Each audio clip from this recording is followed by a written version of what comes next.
Welcome to part 16 of Don't Say Schwarzenegger, my story about surviving an attempted unaliving and the cover-up and corruption that ensued. A-list celebrities, politicians, and their offspring are also involved in this story. So for this part now, I just went over in the last part that the three Drizzes, all three of them, were caught red-handed with a loaded, stolen, chambered pew-pew and illegal white powder and a duffel bag of green illegal plants. So these should all be clear probation violations, right? So what happens is, the DDA said, he gave us all this information and he was like, don't worry, the twins are in county jail until we have a court date to address this, which will be October 2nd, which would be a couple weeks after we were told about stuff. However, in the next week or so, I have it written down. I have a lot of like contemporaneous notes and stuff like that, but I didn't feel the need to bring them out for this kind of minutia. But let's just put it this way. We had to go about finding out the information I'm going to tell you right now. We had to go about getting it in a very offhand, not normal route of getting information about our case. Let's just say that. It wasn't freely given to us. Okay? We found out that there was going to be secret court hearings. We found out exactly where they were going to be held and when they were going to be held. And we decided to gather our friends up to have witnesses to attend these secret court hearings, which were not told to the plaintiffs. This is a huge, pretty sure that's a Crime Victims' Rights Act, CRVA, violation, like a federal crime, which they got Epstein on. So that should be interesting. I'd love to hear any lawyers out there that would love to talk about this in the comments. So we were told October 2nd was supposed to be the court date. However, we found out there was the secret court date before then, which was on November 25th, 2017. So just a few days out from this. And we found out this new court date wasn't even downtown in Judge Catherine Mader's courtroom. She's the judge overseeing all of this, but it wasn't in her courtroom. In fact, we found out that this court date to specifically deal with Alberto Driz's, like he's the one with the pew-pew and the white powder and the nightstand on felony probation. We found out there was going to be a secret hearing to deal with his probation violation all the way across town, not downtown LA, but at the airport courthouse. And people that aren't from Los Angeles, these are like an hour away from each other. They're like just completely different. So we found out we were like, why are we going to the airport courthouse? Like, we've never been there before. Why would we go there now? We're like 2 years in. What? We go down there, and not only is it in a new courthouse with a new judge, handpicked, and this judge's name is Keith L. Schwartz. We're going to talk about him. New courthouse, new judge. Alberto had a new attorney who, by the way, her name is Blair Berk. Look her up. These guys who claim to be indigent were able to hire Blair Berk for a surprise secret hearing. Do you know who she was representing at the time of this expensive, busy criminal defense attorney?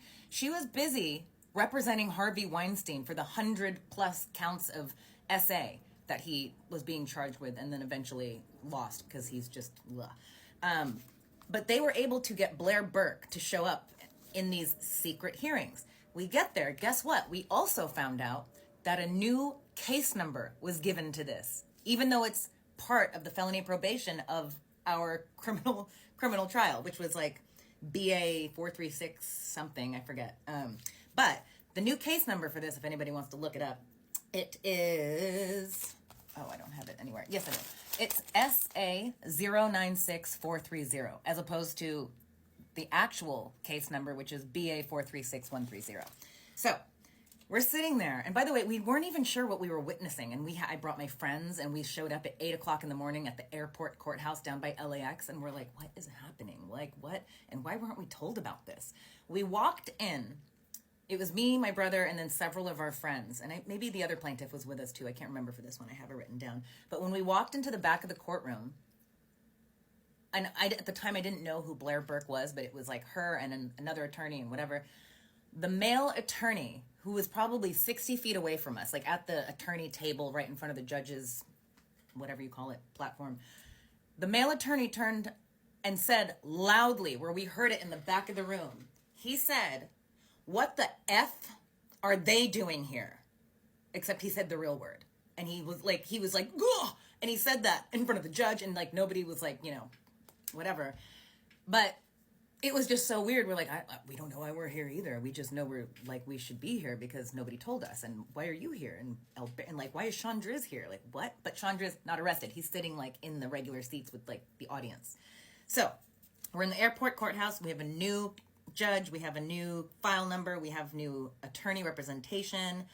And a new DDA, not the amazing one that's been dealing with this thing for 2 years. This new DDA's name is David Shore, Schorr. And I was told to contact him if I needed information on the case and stuff, which I did. I'm still waiting for a response. Still waiting for him to email me back. Isn't that interesting? Huh.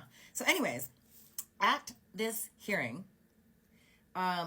we find out that, you know, so first of all, like, they should be getting for this violation 5, 6, or 7 years in prison. Like, that's it. They didn't get that. In fact, so I'll read from the transcript. How much time? Okay. So this Judge Schwartz says, okay, we're going to take a plea today. Alberto's pleading no contest to this. So you would think, okay, he's pleading guilty. Like, okay, he should be getting something. The judge says, but I'm going to put off sentencing, and you're going to come back, and you're going to get time served plus 3 years formal probation. He says, I'm going to release you on the parole violation case, and you'll get 20 plus 20, which is 40 days credit. So now they're getting credits. Can you imagine? Please, everybody, if you know somebody that had a felony violation, tell me if they were treated the same way. He says to Alberto, you are already a convicted felon, but you're going to have another conviction when you are sentenced on this case. And now here we go. Ready?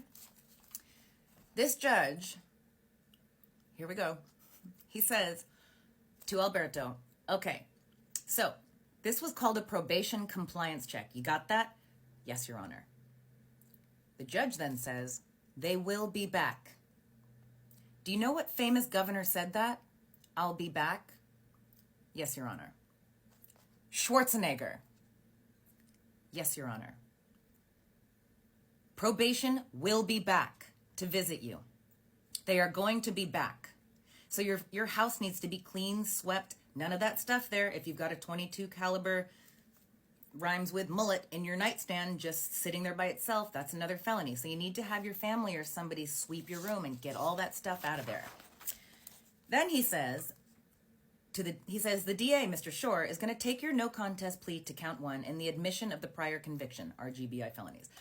I will put off sentencing to whatever date Ms. Berk would like. I will order you released on the other felony case, and I will order that downtown to my court. You're going to have a lot of serious praying and redemption next Friday and Saturday, you know, to cleanse yourself, right? And I remember he kind of laughed on the stand. I think he's referring to it as like a Jewish holiday. And so you're going to have a lot of praying and redemption. It's like, isn't this hilarious? So he says all this, and then at the very end, okay, good, I have time. At the very end of this very quick hearing, secret hearing, the judge then says, now, I don't have control over this case in the sense that it's not in my courtroom. You're right, it's not. It's not supposed to be. He says, it's in another judge's courtroom, Judge Mater. So, Judge Mater downtown. But I'm ordering him OR released on that case. This judge has no idea what's going on yet. He's saying this needs to be, let's just release everybody, all this stuff. Then he says, ready for this? If there's any issue, he should be released. You know, Alberto should be released in the next 48 hours, okay? He's going to be released on my case today. But then there's another case that I don't have right in front of me. But here's the thing. And then, like, there's a little bit of... Then he says, get a hold of Ms. Berk. Get a hold of Ms. Berk. And then she can run down here with me. And then I can try to expedite things to get him out.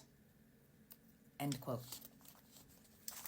The judge quotes Arnold Schwarzenegger and asks the defendant, do you know who that is? He's the governor. He's the famous movie star, you know? Okay, now I'm giving you credit, and I'm going to try to take the case from Judge Mater's courtroom so that we can deal with it privately in this courtroom, okay? I'll be back. It was so hard telling this part without swearing. All right, I'm going to maybe do one more part today if I can. We'll see. Thank you guys so much. That was the first of the Schwarzenegger names being brought up.